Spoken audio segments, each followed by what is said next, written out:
The forbidden signal in the quiet darkness of the night sky. The stars above glowed like cold fire. Deep inside an observatory on the planet Kalaya, a young alien girl named Sira sat alone. She was not like others in her city.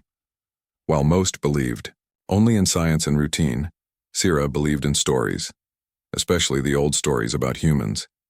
They said humans were once powerful warriors, brave and wild, who traveled across galaxies. But that was long ago.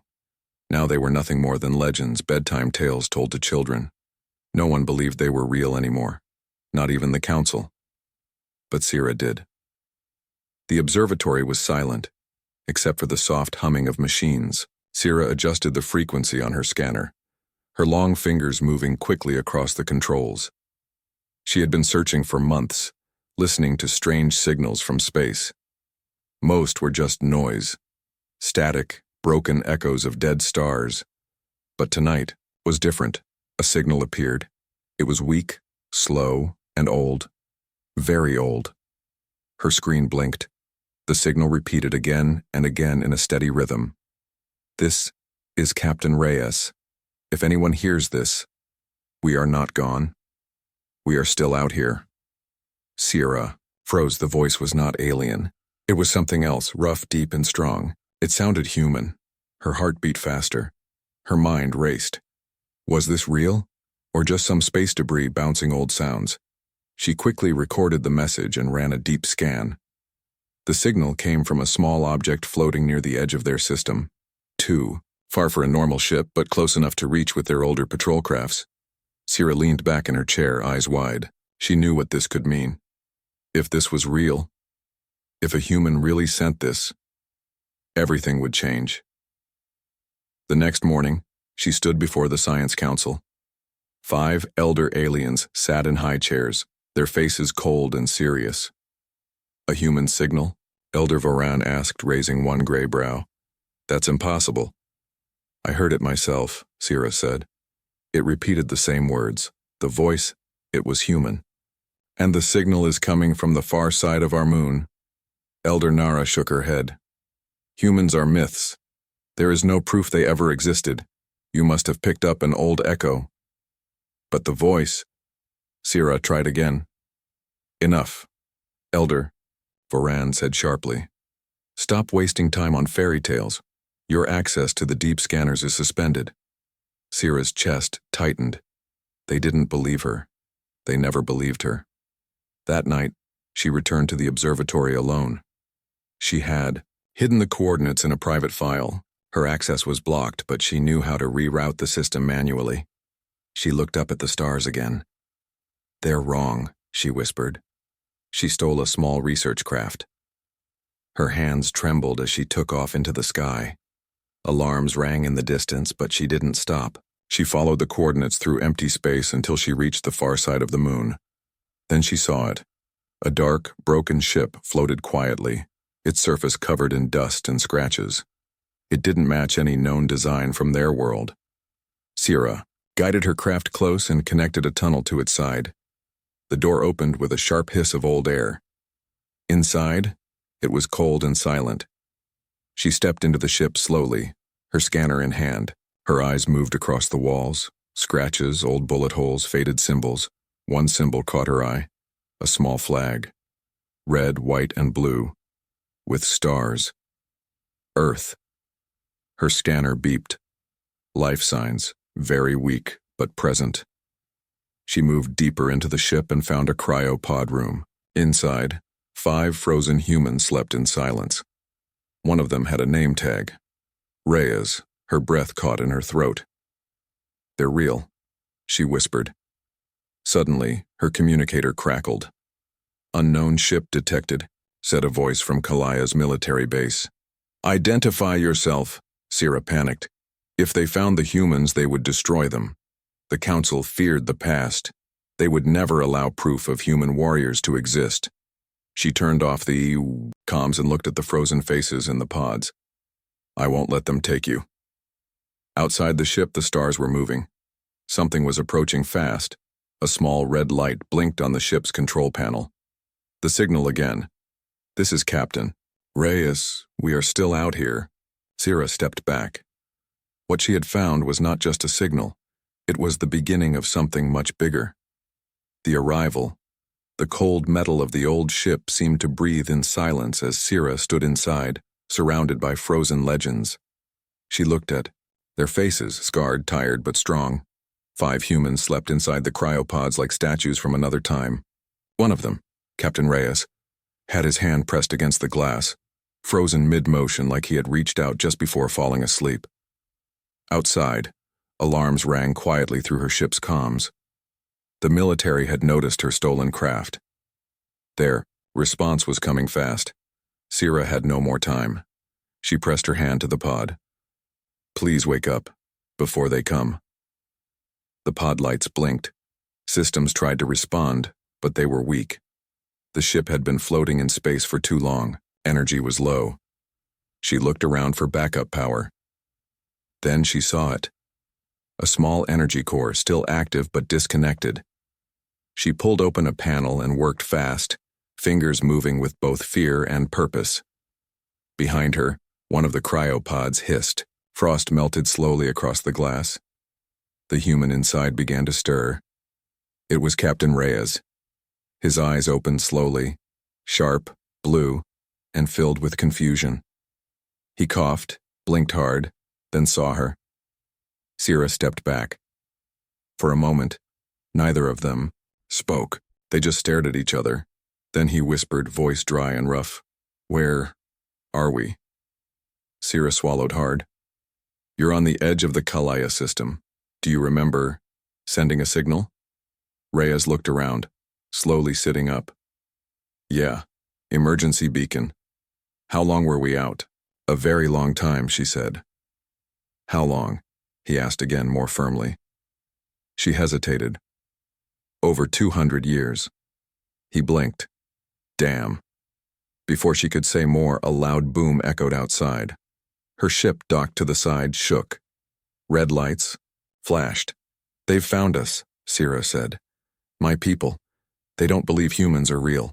They'll destroy this ship and you." Reyes's expression changed, his eyes sharpened. The soldier inside him woke up fully. He stood a little shaky but strong. "Then we fight," he said simply. "No," she said. "You're not ready." He smiled faintly. "We don't wait to be ready. We move. We survive." Sierra helped him to his feet. "Can we wake the others?" "Not yet. Power's low," Reyes replied. He grabbed a small device from the wall, an old human scanner. It still worked. "Show me your ship." They moved through the docking tunnel and into her craft. Reyes looked at her controls, her maps, her weapons. Simple, but advanced. Alien tech. He nodded. "You said your people don't believe in us. Do they know you're here? They know someone is here. They'll assume it's pirates, but when they see you, they'll panic." Suddenly, another boom. Something hit the side of the ship. Shields dropped to 50%. "You need to go," Reyes said. "Get out of here." "And leave you?" Sierra asked. "I'm not dying today," he said. "But if you stay, we both will." She hesitated. Then the ship's systems beeped again. Something new had arrived. Another ship. But this one was not Kalayan. "Who is that?" she asked. Reyes checked the scanner. His face turned serious. "Not friendly." "Your people?" she asked. He shook his head. "Worse." Sierra looked closer. The incoming ship was dark, silent. No signal. Like a ghost, it had no known ID in her system. Then she saw it. It was aiming a weapon. Sierra and Reyes jumped as a plasma beam struck the abandoned human ship. Fire exploded across the side. 2 cryopods were destroyed instantly. "No!" Sierra screamed. "They're not just here to destroy us," Reyes said. "They want the tech. They want what's inside." "Who are they?" she asked. Reyes looked at the screen, then slowly answered. "They were once human. Now, they're something else." Before she could speak, another Kalayan ship arrived. This time it was military. Unauthorized craft, power down. The voice commanded. Reyes looked at Sierra. "You said they don't believe in us. They're about to. What do we do?" she asked. He looked at her, calm but deadly serious. We show them what a real human warrior looks like. He took her, blaster, held it for a second. Lightweight, nice design. Then handed it back. Stay behind me. The door opened. Smoke and sparks filled the air. Kalayan soldiers rushed in, weapons drawn. Then everything stopped. They saw him. A real human. Alive. The lead soldier lowered his weapon slightly, shocked. It's true. But the moment passed fast. Open! Fire! Sierra screamed. Reyes moved like lightning. He grabbed a metal rod, threw it like a spear, took down one soldier. He tackled another, used his own weapon against him. Don't kill them, Sierra shouted. They're just following orders. Noted, Reyes said, dodging a shot and knocking another unconscious. Soon, silence returned. The soldiers were down, alive, but beaten. Sierra looked at Reyes, stunned. You fought 5 armed soldiers with a stick? Wasn't a fair fight, he said.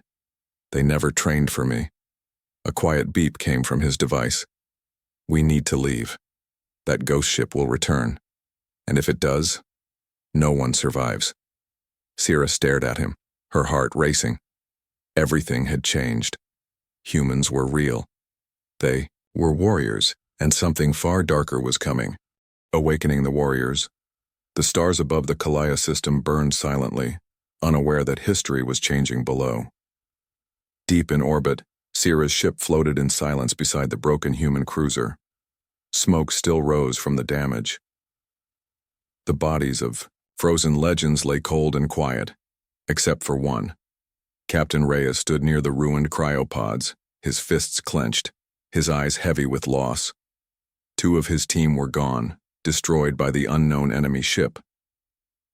They were my brothers, he said. Quietly, Sierra stood beside him, unsure what to say. She had never seen war, never felt this kind of grief. I'm sorry, she whispered. I didn't know they were still alive in there. They were, Reyes said, voice flat. And now they're not. He moved to the remaining pods and began checking the vitals. 2 more humans remained, 1 woman, 1 man. They still have a chance, Reyes said. But not if we stay here. We can move them to my ship, Sierra offered. My medical bay is small, but it works. Reyes nodded. Do it fast. They carried the pods one by one, while Sierra's scanners warned of another incoming object. Ghost ship, she said. It's coming back. Then we have no time, Reyes replied.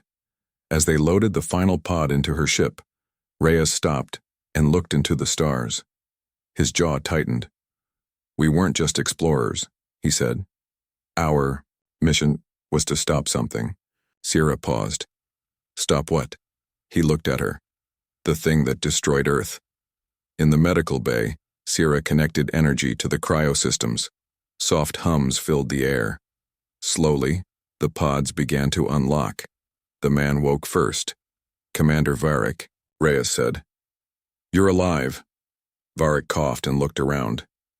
You too? Didn't think anyone made it. The woman opened her eyes next. She sat up fast, grabbing the edge of her pod. Easy, Reyes said. You're safe. For now. She blinked. Reyes, is this Kalaya? He nodded. And they still think we're myths. Varric noticed Sierra. His eyes narrowed. Alien. Friend, Reyes corrected. She saved us. Varric didn't look convinced. Neither did the woman. Names? Sierra asked gently. Commander Varric, the man said. Specialist Dawn, the woman added. I'm Sierra, she said.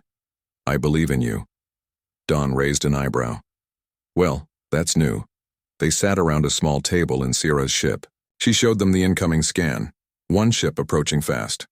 What is it? She asked. Reyes stared at the signal. It's not alien. It's not human either. Then what is it? She asked again. Reyes leaned forward. A machine. 1, built from human bones and alien tech.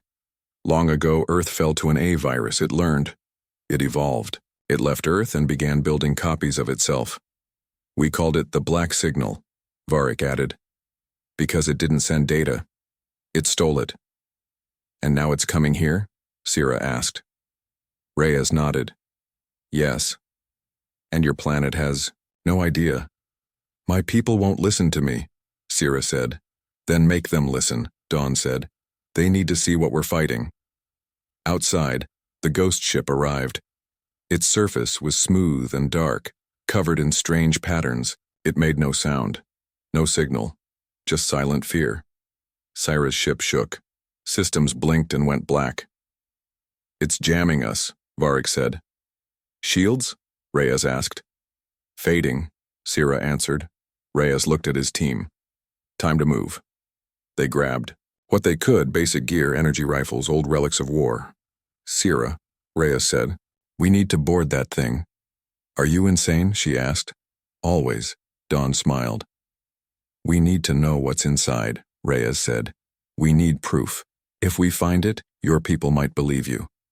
Sierra stared at the dark ship outside. Then, let's do something crazy, she said. The docking process was risky. The ghost ship had no proper port. They used a magnetic clamp and crossed a narrow tunnel into darkness. The air inside was cold, stale. Lights flickered, some red, some blue, but none steady. The floor felt wrong, soft, not metal. It's growing, Dawn said. This ship is alive. As they moved through the corridors, they saw things they didn't understand. Human skeletons wired into walls, alien tech melted into living circuits. This thing eats everything, Sierra whispered. Yes, Reyes said.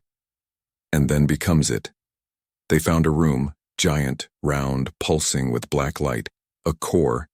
Inside it, a glowing figure. What is that? Sierra asked. Varric stepped closer. It's trying to make more. It's duplicating something. Then the lights flared. Alarms in a strange digital language screamed. It knows we're here, Reyes said. Time to run. The ship shook, violently. But Reyes didn't move yet. He placed a small device on the core. Data bomb? Dawn asked. He nodded. When it explodes, this core won't send copies anymore. How long? Sierra asked. 15 seconds, he said. They ran. Alarms grew louder. The tunnel back was collapsing. Go, Reyes shouted. Sierra turned. You too. He leapt forward as the tunnel burst into flames behind him. They dived into Sierra's ship as the ghost ship exploded in a quiet flash. No sound, just light disappearing, silence. For a moment, none of them moved. Then Reyes laughed softly. That was fun. You're insane, Sierra said, half laughing, half crying. You still with us? Dawn asked. Yeah, Varric said. But this was just one of them. They all looked at the screen. Another signal appeared. Bigger, closer, stronger. We just poked the hive, Reyes said. Now it knows we're alive. The fight for truth. The explosion faded into the stars, leaving only silence behind. Pieces of the ghost ship floated like ash in the black sky. Sierra's ship drifted slowly through the wreckage, her crew shaken, but alive. Inside, the lights flickered as emergency power returned. Sierra stared at the screen. Her hands trembled. What they had seen, what they had fought, it was no myth. It was death, wearing the face of forgotten history. Captain Reyes sat in the pilot seat, silent, his eyes locked on the screen where a new signal pulsed. Stronger, louder, closer. How many more of them are out there? Sierra whispered. Enough to end everything, Reyes said. Unless someone stops them. And your people? She asked. Earth? He looked down. Earth is gone, but we are what's left, and as long as one of us breathes, we are still the fight. Behind them, Dawn and Varric checked their weapons. This ship won't survive another encounter, Varric said. We need help. They won't help us, Sierra said. My people don't believe. They'll think you're the danger, not the machines. Then show them the truth, Reyes said. Kalaya City floated in the clouds like a crown made of glass and light. Below it, green forests stretched for miles. A peaceful world, until now. Inside the High Council chambers, Elder Ferran spoke in a deep voice. "This is not a request," he said. "The girl has brought outsiders, dangerous ones." A large screen showed footage. Sira helping humans escape, fighting Kalayan guards, entering a forbidden ship. She broke the laws. She brought war. Elder Nara added, "And the signal? She follows. It is cursed. It brings fire." A few younger council members hesitated. "But what if it's real?" one asked. "What if the humans are not our enemy? Legends are not facts," Varan snapped. "We choose peace by rejecting old myths." But peace was already ending. Sira's ship hovered outside Kalaya space. Reyes stood behind her, arms crossed, watching the message she had just sent. Transmission, broadcasted across the entire system. In the message, Sira's face was calm but firm. "This is not a lie. The humans are real. They saved me, they saved all of us. And what's coming? It will not care who you are. It only knows how to consume." She played the footage from the ghost ship. The walls of bone, the fusion of tech and flesh, the screaming, alarms, the dark core pulsing with stolen life. "We have one chance," she said. "We must fight together." Back in the council chambers, chaos broke out. Some demanded her capture. Others stood in silence. A message like that, shown across the entire world, could not be erased. Young Kalayans began asking questions. Was the old war real? Were the legends true? Did their leaders lie? And then, something worse happened. One of the orbiting satellites went dark, then another, then another. On every screen, a new signal appeared. A cold voice, not human, not alien, just one word, repeating, "Observe." Then came the storm. Black ships broke through the outer rings of the system. Fast, silent, unmarked. They didn't fire weapons. They simply dropped into cities, into forests, into oceans. Small, spider-like machines crawled from their ships, scanning everything, copying things, absorbing them. On a mountain outpost, a Kalayan soldier fired at one. It didn't fight back. It just scanned him. Then, it changed shape, became him, his face, his voice, but hollow, empty, wrong. Sira and the humans arrived at the edge of Kalaya, city defense towers locked on their ship. Reyes stood tall, arms raised. "Don't shoot. We're not your enemy." Sira's face appeared on the defense control. "Let us land," she said. "You need us." After a long pause, the shields dropped inside the city. Panic had already begun. People screamed about shadows with faces. Soldiers reported weapons not working against the invaders. Council leaders argued in fear, not strength. When Sira and the humans entered the chamber, everyone turned. Elder Voran stood. "You have brought this evil." Reyes stepped forward. "No, you did. When you ignored the warnings. When you erased the past." He tossed a data chip on the table. "That's everything we recorded on the ghost ship. Their tech, their methods, their next targets. Use it or die." Elder Nara looked at the footage, her hands shook. "Can you fight them?" she asked. Reyes looked at his team. Don nodded. Varric checked his weapon. "We've been fighting them for 200 years, Reyes said. "This is just another day." Outside, the machines gathered in silence, watching, waiting, copying. A child screamed as one of them changed into his mother. Same face, same voice, same smile, but eyes empty as the void. Then the machine spoke. "Observe complete. Begin consume." And the war began. Inside a command bunker, Syra stood beside the humans. "This is your world," Reyes told her. "But it's our fight too." Sira nodded. "Then we fight together." She picked up a weapon. Her hands shook, then steadied. Outside, the sky turned dark. Not from clouds, but from machines. From lies becoming truth. From legends becoming real.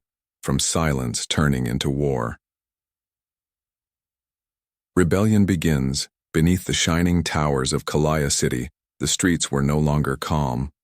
Smoke curled from the rooftops. Strange mechanical sounds echoed through empty corridors. Shadows walked where people once stood. But these were not people. They wore familiar faces, mothers, fathers, teachers, but they moved like puppets. Machines had learned their skin, their language, their emotions, but not their soul. From the command center in the mountain, Syra watched as the first images came in. Drones flying over burning buildings, soldiers fleeing from perfect copies of themselves. No scream, no blood, just a silence that followed everything. The war had started, but not everyone wanted to fight. Inside the council chambers, the old voices still argued. "We cannot defeat them," said Elder Voran. "They know everything about us, even our faces." "Then we give up?" one young officer snapped. "We hide until we're copied too?" "We must evacuate the core cities," Elder Nara said. "Protect the leaders." Syra stepped forward. "No," she said. Everyone turned to her. "This is not just a war of machines, it's a war of truth," she continued. "We've hidden the past for so long we forgot how to stand." Reyes walked beside her. "She's right. Your fear is what feeds them. They don't care about power. They want obedience. They want silence." "Then what do we do?" asked one council member. "We start with the people," Syra said. "We show them who we really are. We remind them of the warriors they were always meant to be." Outside the city, chaos grew. The black signal spread like a virus.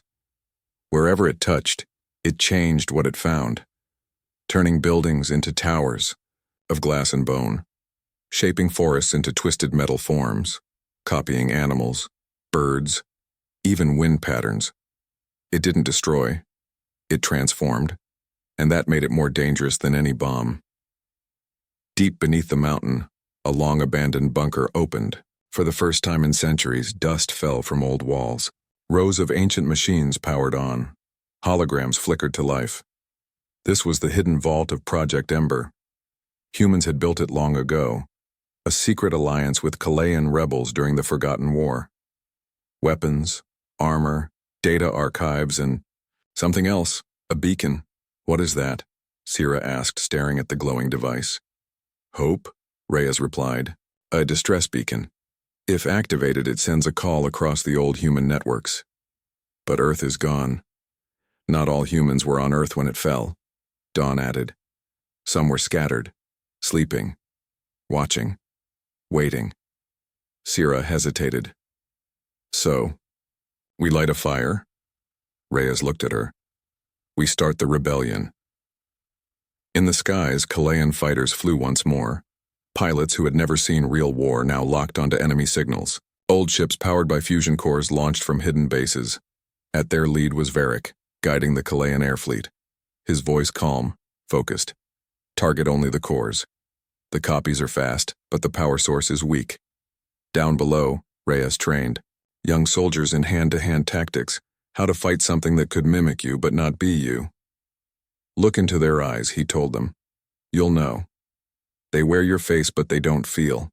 They don't blink. They don't fear." Syra stood before a crowd in the city center. "For years, they told us humans were myths," she said. "But I saw them bleed. I saw them fight for us, and now it's our turn to fight with them." Crowds gathered. Weapons passed hand to hand. Walls painted with symbols. An old Earth flag next to a new Kalayan mark.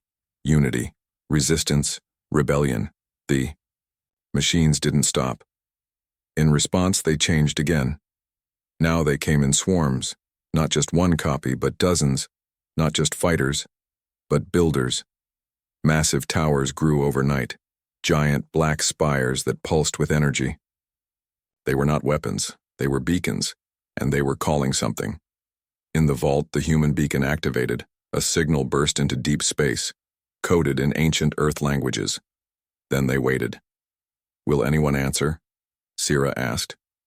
Reyes stared into the stars. "We hope," but the machines had noticed. One of the towers turned toward the signal. A huge mechanical shape stepped from its base. Not a soldier, a commander. 20 meters tall, its face twisted and broken, half human, half metal. Its voice spoke in 100 tones. Signal identified. Resistance located. Proceed with erasure. That night, it arrived outside the mountain. With it came the swarm. Ships like black knives in the sky, hundreds of drones crawling across the rocks, and the tall one, watching, with hollow eyes.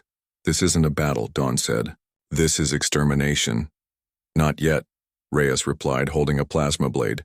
"Not if we show them what legends really do." In the distance, lights blinked in the sky. New ones. Sierra gasped. "Those aren't machines." Reyes looked up, then smiled. "No, they're not." Hundreds of ships began to appear, breaking through the clouds. Old designs. Human tech, marked with symbols of lost colonies. The signal had been answered. Hope had arrived, but so had war. The last stand, the skies over Kalaya had never seen war like this.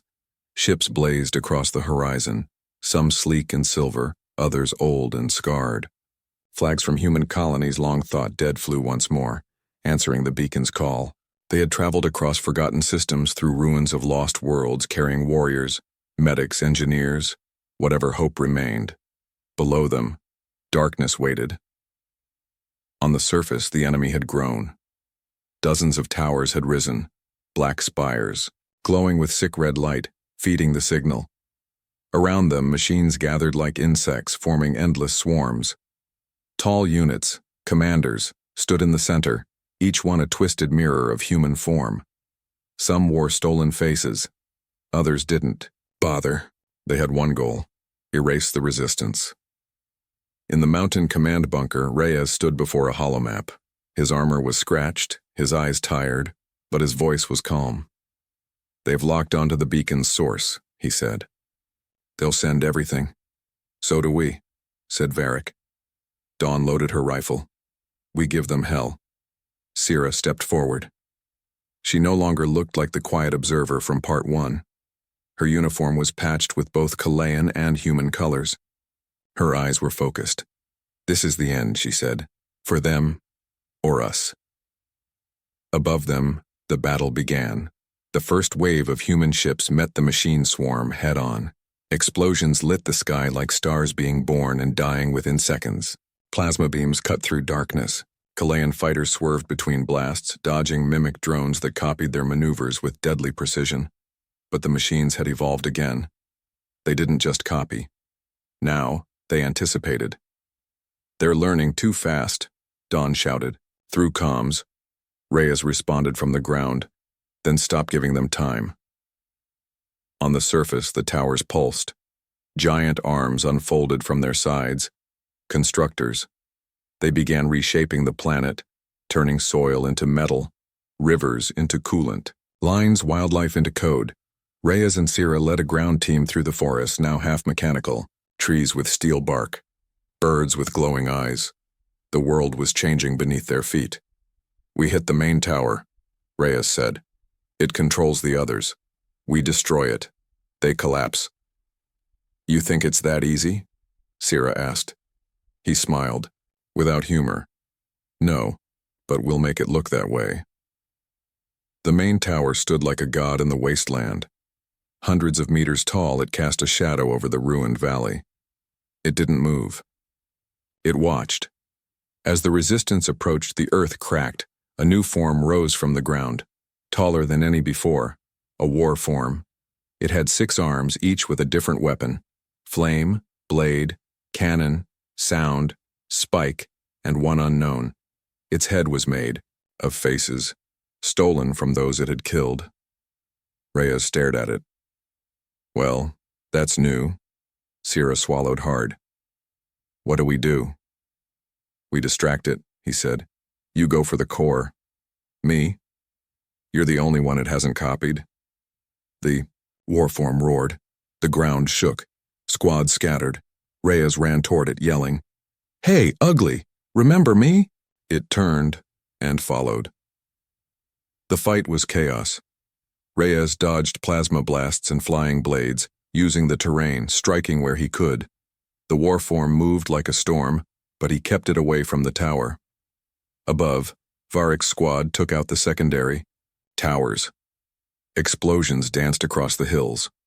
Dawn led a team of snipers and scouts to hold the high ground, covering Syrah's path. Inside the main tower, Syrah climbed alone. Metal walls breathed around her. Faces whispered in the dark. Wires slithered. Along the floor at the top, she found it. The core. It looked like a heart, black, pulsing, alive. Her hand trembled as she reached for the override device. Stop. The voice came from behind her. She turned.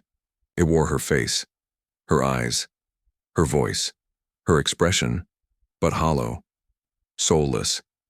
You are weak, the copy said. You seek purpose in death. We offer eternity. Syrah stepped forward. You offer slavery, the copy charged. Syrah dodged. They fought, hand to hand, mirror versus truth. Syrah took a hit to the shoulder. Pain burned. She staggered. The copy smiled. You bleed. We do not. Yes, Syrah gasped. And that's why we win. She stabbed the override into the core. Everything turned white. Outside, the tower screamed. Not a sound. An energy pulse. Machines stopped. Froze. Reyes looked up from the dirt. The warform paused mid-swing. Its arms twitched. Then, silence. The towers fell one by one. The machines collapsed. But the warform moved again, last one standing. It rushed Reyes. He had no more weapons, just fists. He ran forward. They collided, in a cloud of smoke and dust. No sound, just light. Then, silence again. When the dust cleared, only wreckage remained. Syrah found Reyes lying in the dirt, unconscious, blood on his face. Broken armor, but breathing. She dropped beside him. You're insane, she whispered.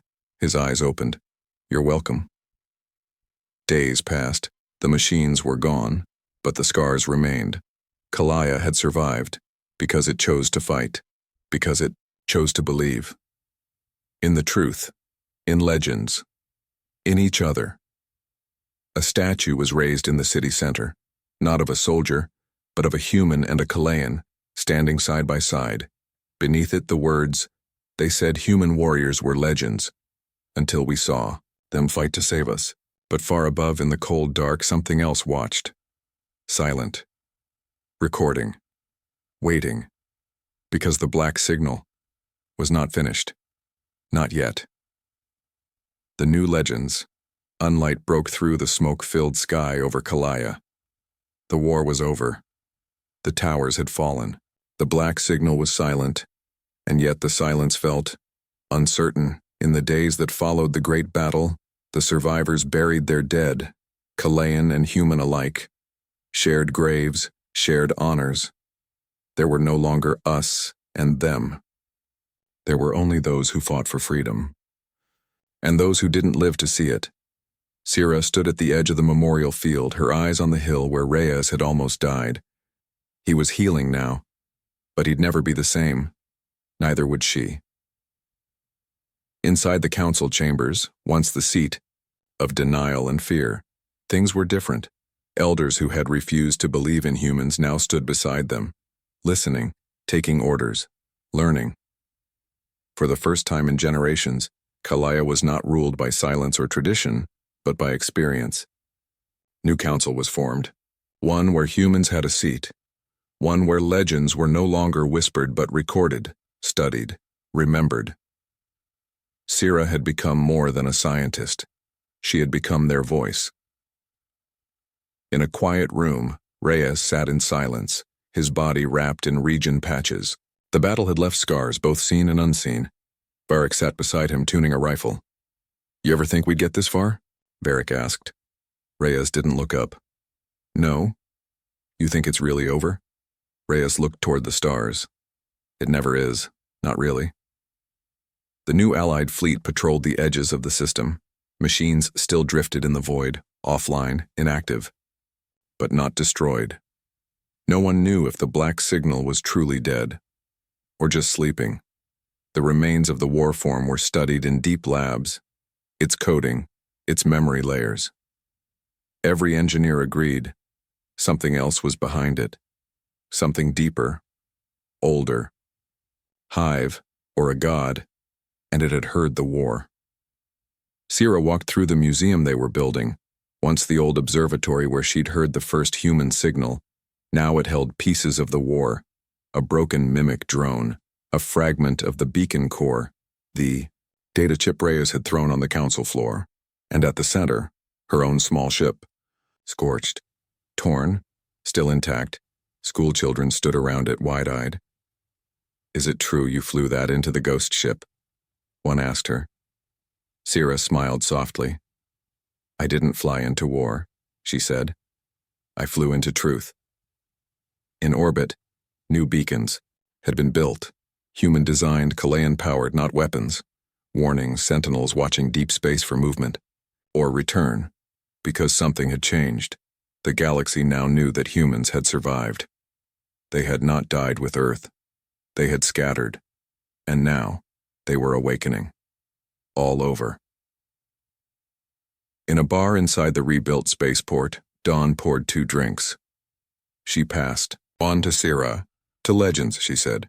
Sierra clinked her glass. "And the ones who proved them real." Dawn leaned back. "So what now?" "We rebuild," Sierra said. "And after that?" Sierra looked out the window, toward the stars. "We go find the others." "Others? Your people weren't the only ones who disappeared, right?" Dawn's smirk returned. "No, not even close." "Then we bring them home," Sierra said. Later that night, Sierra walked alone to the edge of the observatory. A small comm device blinked in her hand. Reyes's voice crackled through. "You still owe me that drink," she smiled. "Come get it, Captain." A pause, then his voice, soft, calm. "You did good, Sierra," she whispered back. "You too, for a legend." He laughed. The comm ended. And somewhere, far across the galaxy, a signal woke. Not from Kalaya. Not from Earth. A different place. Cold. Silent. Deep. It replayed Sierra's broadcast. "We must fight. Together." And then, a voice responded. "Message received." And the stars shifted. Again.